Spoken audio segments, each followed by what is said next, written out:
High guys, welcome to Misha's world. আজ তোমাদের সাথে শেয়ার করব টক ঝাল মিষ্টি আর আচারের রেসিপি। আমরা সকলেই কম বেশি কুলের আচার, আমের আচার খেয়েছি।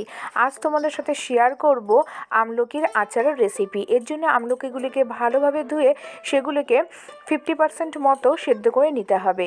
এবার কড়াইয়ে শুকনো খোলায় আমরা কিছু মশলা ভেজে নেব, যার মধ্যে রয়েছে সাদা জিরে, শুকনো লঙ্কা, ধনে, গোলমরিচ, একটা দারচিনি এবং 4-5টা এলাচের টুকরো। এগুলি শুকনো খোলায় ভেজে নিয়ে আমরা এগুলোকে ভালো করে গুঁড়ো করে নেব।